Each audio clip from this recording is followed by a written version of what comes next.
So our special guest today is Dr. Tiffany. How do you say your last name? Di Pietro. Di Pietro. Di Pietro. So Yeah. we're keeping it just like that because this is Yeah. raw and real.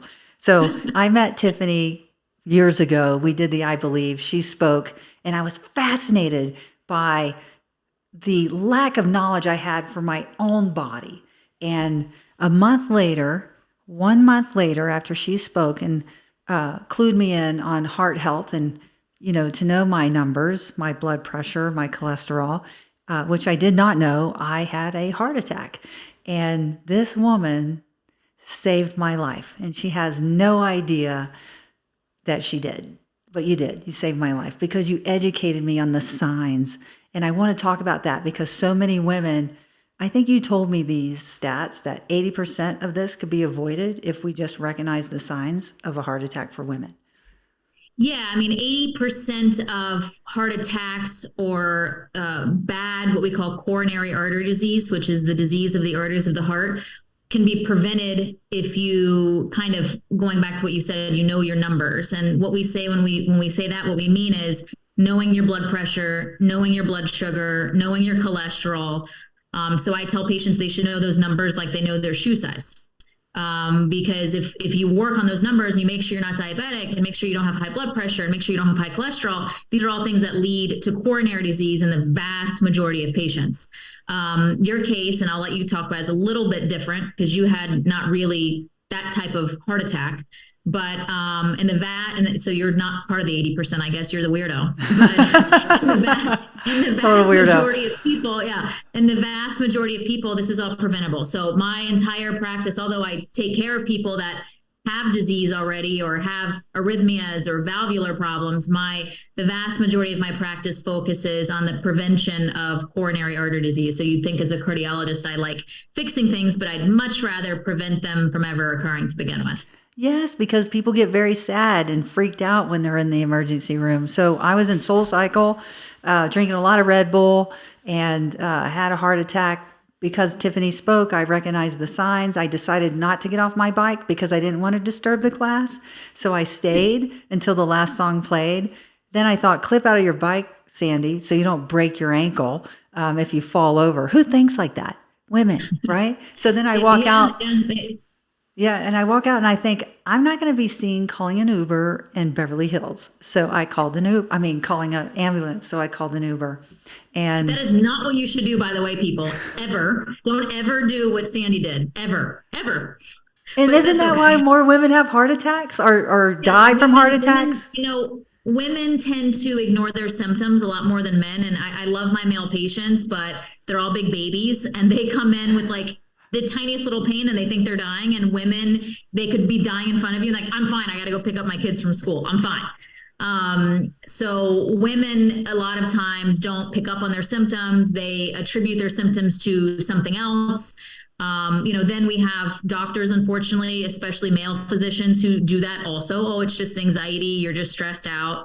When it's, not that at all. So, unfortunately, women are still kind of behind the 8 ball in terms of diagnosis, prevention, treatment of heart attacks, because we're just still, although we're way better, we're still not recognizing them as well in women as we do in men. Right. So for me, I didn't have a typical heart attack. I had what's called SCAD. Tiffany can explain better than me, but it's kind of like a tire has 3 layers. I always think about a tire on the road. You keep running it. So I had a tear in one of my layers. So can you explain what SCAD is? Yeah, SCAD is what we call it stands for spontaneous coronary artery dissection. And so instead of having, I'm going to use the word quotation marks, a normal heart attack, when someone has a cholesterol plaque that breaks off and occludes the vessel, Sandy had where the vessel actually tears down, kind of down linearly.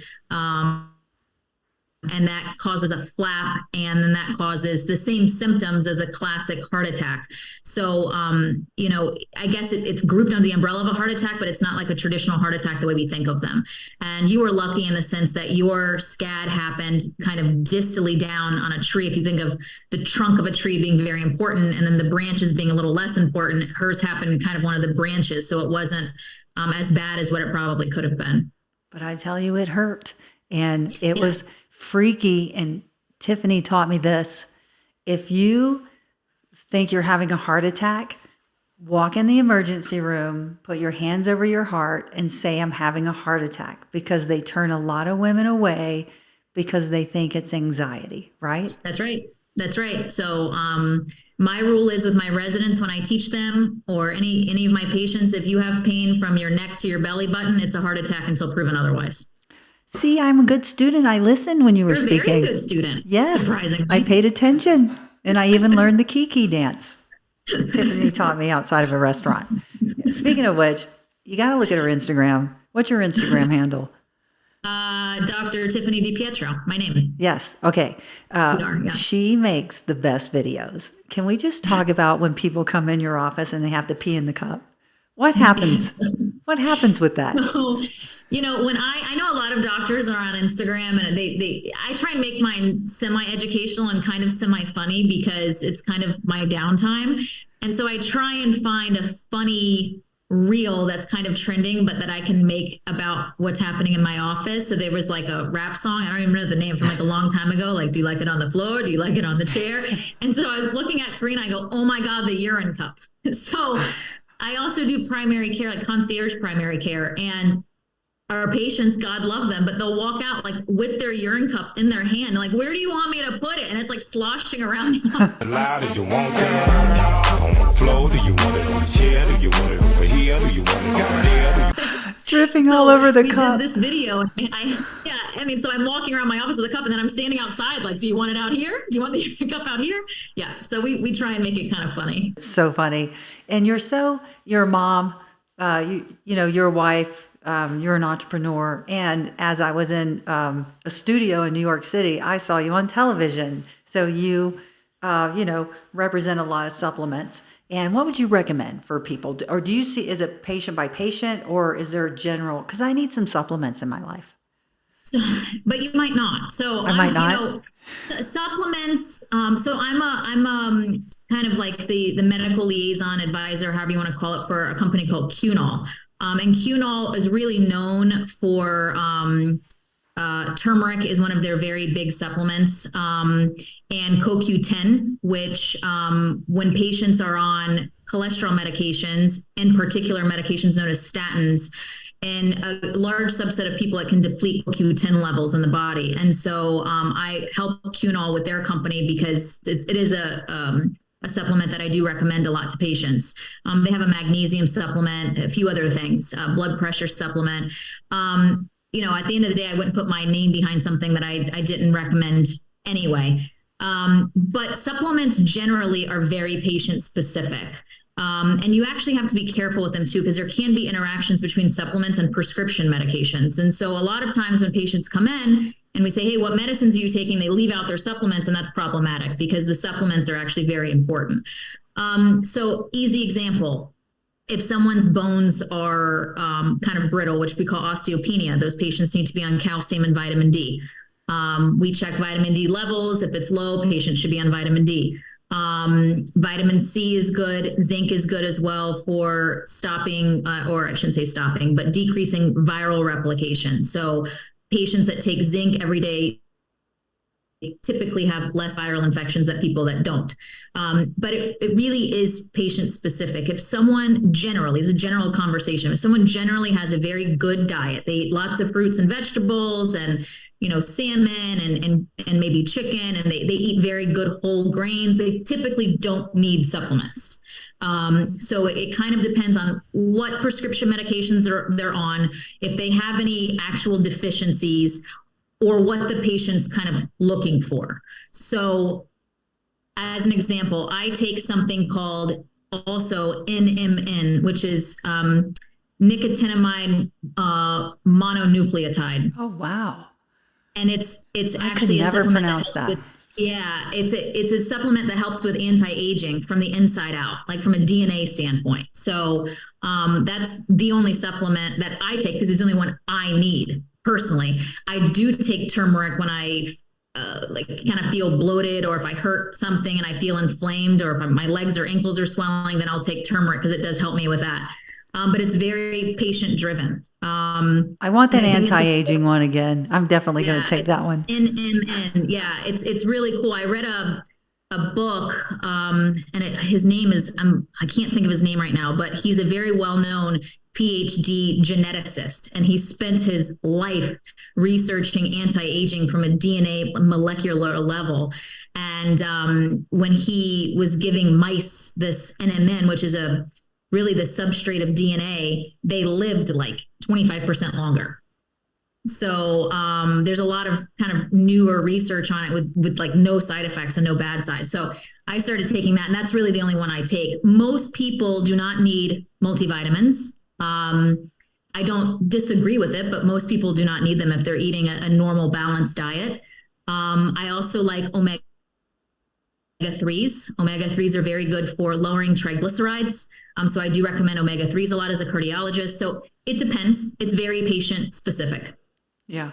I'm not a supplement taker, but I'm definitely taking that anti-aging one. Yeah. I do, if I had something I could just take one of, I could do that. And why is it that when it comes to taking care of our bodies, getting our blood work checked, that it's so secondary and not primary until something goes wrong? I'll give you an example. A month ago, I got really sick. I was laying in bed for 4 days, a fever, not well at all, like not well. And I said to Leah, finally, you got to take me to urgent care. So I go to urgent care. They were like, well, it could be a UTI, but apparently if you hydrate a lot, you don't see the signs. Because I said, I don't have any signs. And then I went to the urologist, and it was a kidney infection that turned into sepsis, which I had no idea I had. Is it because did I ignore the signs? Like, what is it? Like, why did I get to that state before I went to the hospital? I don't have the answer to that one. Because I'm a dummy. Well, I mean, again, I think it goes back to what you said. I think some people are kind of, I don't know how to say this, but some people kind of a little tougher than other people and try and really kind of tucker through it. And 90% of the time that works, and it's just a virus and they get over it. And then there's a substrate of people where maybe that's not what's going on, and they maybe shouldn't have kind of tuckered through it and maybe seen their doctor a little sooner.